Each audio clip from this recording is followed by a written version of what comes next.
বিশ্বজুড়ে ট্রাম্পের আরোপিত অধিকাংশ শুল্ক অবৈধ বলে রায় দিয়েছে আপিল কোর্ট। শুক্রবার ওয়াশিংটন ডিসির ফেডারেল সার্কিট কোর্টে রাষ্ট্রের প্রধান নির্বাহীর উদ্যোগ নিয়ে বিভক্ত হয়ে পড়েন বিচারকরা। অন্তত ৬৫ পৃষ্ঠার রায়ে শেষ পর্যন্ত ৭-৪ ব্যবধানে বিচারকরা বলেন, জরুরি ক্ষমতা আইনের অপব্যবহার করেছেন প্রেসিডেন্ট।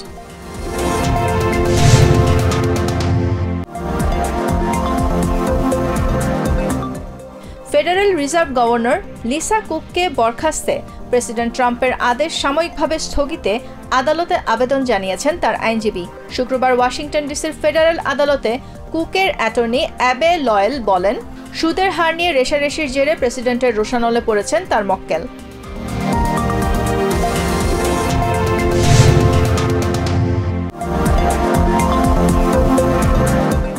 আগামী সপ্তাহে শিকাগো শহরে অবৈধ অভিবাসীদের বিরুদ্ধে অভিযান শুরুর প্রস্তুতি নিচ্ছে প্রশাসন। সিবিএস নিউজকে এ তথ্য জানিয়েছেন হোমল্যান্ড সিকিউরিটি ডিপার্টমেন্টের দুজন কর্মকর্তা। এদিকে শিকাগোর মেয়র ব্র্যান্ডন জনসনকে হুঁশিয়ারি দিয়ে বর্ডার জার টম হোমেন বলেছেন, অভিবাসী বিরোধী অভিযানে বাধা দেয়া থেকে দূরে থাকতে।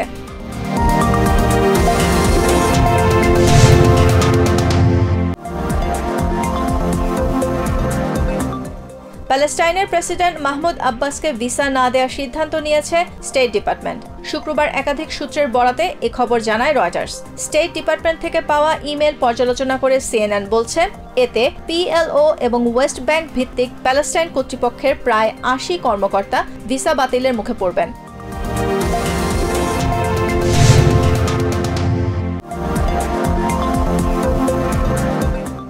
আইনশৃঙ্খলা বাহিনীর লাঠিপেটায় গণ অধিকার পরিষদের সভাপতি নুরুল হক নূরের মাথায় প্রচণ্ড আঘাত লেগেছে। তার নাক ও চোয়ালের হাড় ভেঙে গেছে। নূরের অবস্থা এখনো শঙ্কামুক্ত নয় বলে জানিয়েছেন চিকিৎসকরা।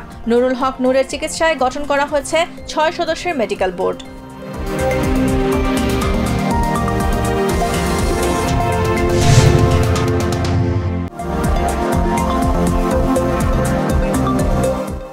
গণ অধিকার পরিষদের সভাপতি নুরুল হক নূরকে আইন শৃঙ্খলা রক্ষাকারী বাহিনীর লাঠিপেটার ঘটনায় তীব্র নিন্দা জানিয়েছে অন্তর্বর্তী সরকার।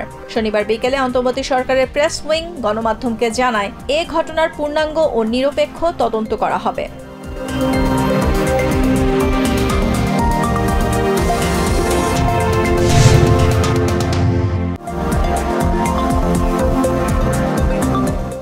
রাজনৈতিক উদ্দেশ্য প্রণোদিত ৯০,০০০-এর বেশি মামলা প্রত্যাহার করা হয়েছে বলে জানিয়েছেন আইন উপদেষ্টা ডক্টর আসিফ নজরুল। বলেন, বিগত সরকার জঙ্গি তালিকা দিয়ে বলতো এদের ছাড়া যাবে না। উপদেষ্টা আরও বলেন, মামলা প্রত্যাহার করতে গিয়ে বিভিন্ন অংশীজনদের কাছ থেকে বাধা পেয়েছে সরকার।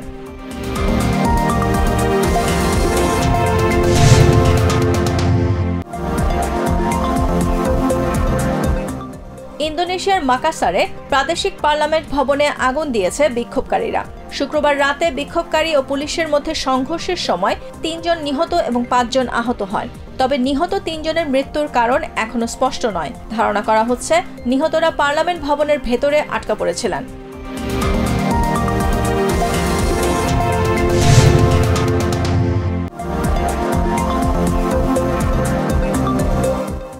হুথি নিয়ন্ত্রিত সানায় বৃহস্পতিবার ইসরায়েলি হামলায় তাদের প্রধানমন্ত্রী আহমেদ আল রাহাওয়ির মৃত্যু হয়েছে বলে শনিবার নিশ্চিত করেছে হুথি বিদ্রোহীরা। এই হামলায় একাধিক মন্ত্রীও নিহত হন বলে জানিয়েছে গোষ্ঠীটি। একটি রুটিন কর্মশালা চলাকালীন এই হামলা চালানো হয়।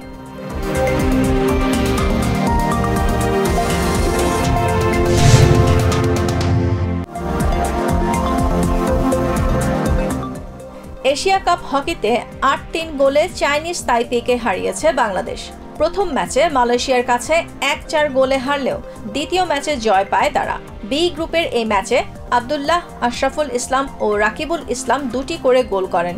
সোমবার সাউথ কোরিয়ার বিপক্ষে খেলবে বাংলাদেশ।